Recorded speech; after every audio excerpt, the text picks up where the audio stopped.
High!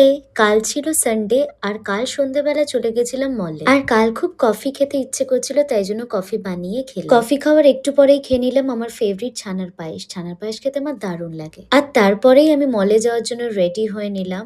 একটা jeans top পরেছিলাম আর তার সাথে একদম হালকা একটা মেকআপ করেছিলাম। আর আমি শোতে গেলেই হেভি মেকআপ করি, না হলে আমি একদম হেভি মেকআপ করতে পছন্দ করি না। চলে গেছিলাম ম্যাক্সে। ম্যাক্সে অনেকগুলো ড্রেস নেওয়ার ছিল, নিয়েওছি, কিন্তু ভিডিও করতে সেরম দিচ্ছিল না। তারপর চলে এলাম স্মার্ট বাজারে। আর দেখো এই কফি মাগ আর এই বটল গুলো কি সুন্দর দেখতে। আর তারপর মল থেকে বেরিয়ে চলে এলাম পাপড়ি চাট খেতে। আমি আর মা পাপড়ি চাট খেলাম, দেন ম্যাগনাবের এই পিস্তাশিও আইসক্রিমটা খেয়ে নিলাম, দারুণ টেস্ট ছিল। তারপর বাড়ি চলে এলাম আর দেখো আমার আজকে শপিং, একটা ওয়ান পিস কিনেছি, দেন একটা জিন্স আর দুটো টপ। আর তারপরে এই ওয়ান পিসটা পরে বাড়িতেই ট্রায়াল দিচ্ছিলাম।